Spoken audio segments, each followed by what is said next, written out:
Here's exactly how I lost almost 40 kilos or 90 pounds over a 2-year period. See, most coaches online, especially the influencers, are doing that because they look good. They probably had a friend or family member that told them they look good and they should become a PT.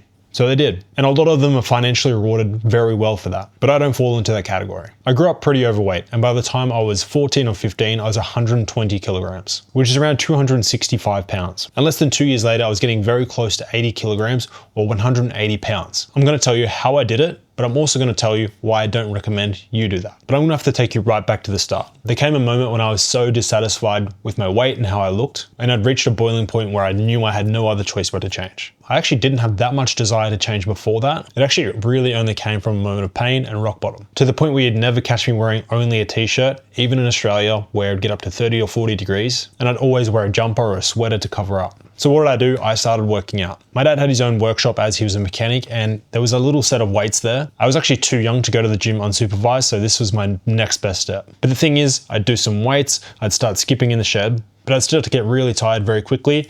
So I'd go to the fridge and I'd grab soft drink or soda, not having any awareness of the calories or the sugar that came along with that. The thing is, I was still getting much fitter, but I wasn't losing as much weight as I thought I should be. I was getting stronger, but the way I looked in the mirror stayed mostly the same. So I'd watch every YouTube video under the sun. I tried a bunch of different diet methods, but they always had an endpoint. This led me to wanting to find a reason why things actually worked. So I'd go on forums and try and find evidence-based creators that knew what they were talking about. I wanted to know why things actually work. And for context, this is a time before Jeff Nippard was popular. But there's still a few good creators that brought on scientists that actually trained people as well themselves. Over the next few years, I consumed and applied all of that information before eventually getting qualified and starting to coach people myself. Things really started to click for me when I found The Pyramids by Dr. Eric Helms and Team 3DMJ. For me, this was a visual way of piecing together all of the little bits of information and contextualizing them in a hierarchy of how important they are. The first thing, which still rings true almost 10 years later, is adherence. This is the base of the funnel, the most important thing. You can have something perfect on paper, but if it doesn't align with your lifestyle, it's not going to happen, so it's no longer the perfect plan. Nutrition-wise, the first thing on there is going to be energy balance, or calories in, calories out. If you want to lose weight or gain weight, you need to be mindful of your energy in and energy out. Energy in is measured with calories or kilojoules. If you're in a calorie surplus, meaning you're eating more calories than you burn, you're going to gain weight.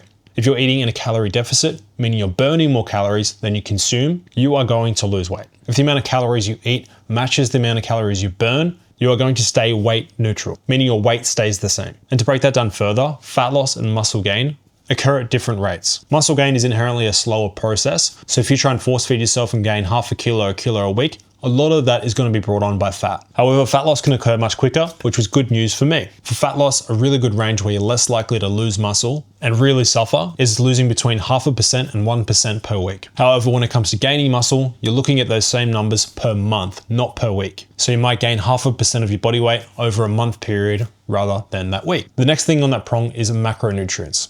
You might have heard of macros before, which consists of your protein, carbs, fats, fiber, and alcohol. And each of those different macronutrients provide a different amount of energy. Per gram, protein and carbs provide about 4 calories of energy each. Dietary fat contains around 9 calories per gram. Alcohol contains around 7 calories per gram. And fiber, depending on the source, around 1 to 2 calories per gram. And I'll explain why that's different in another video.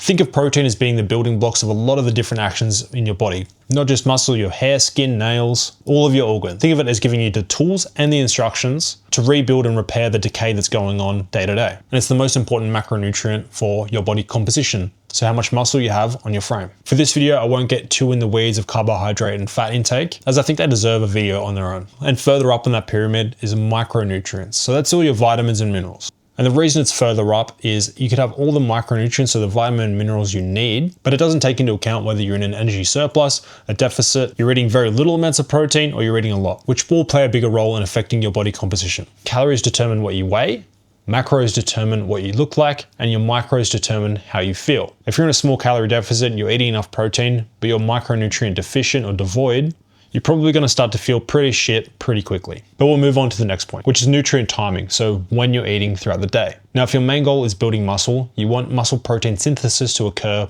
more frequently for the most part. If you're only ingesting protein once a day or less frequently, it's going to be hard to maximize that unless you're eating a lot of protein. Even then, it's likely a decent amount of that may be going to waste. But even then, that's not always replicated, as a lot of people can do really well on 1 meal a day. But as a safeguard, it's generally a good idea to have more than 2 protein servings a day, probably ideally spreading them evenly, maybe 3 to 4 meals per day. And depending on preference, you can go a little bit higher. And then the least important on that hierarchy is supplements. And yes, even creatine. They play such a small part compared to all those other components that if you haven't got those in place first, then supplementing, then you probably shouldn't be spending $100 a month on supplements. And you might be surprised to hear that it's so low on the totem pole, as the majority of social media is telling you how great supplements are. But all of the time, there's usually some financial incentive behind that. A few supplements I think most people should be taking though, however, are creatine, a protein powder of some sort, mainly as a convenience thing. Whey protein isolate is probably the best source.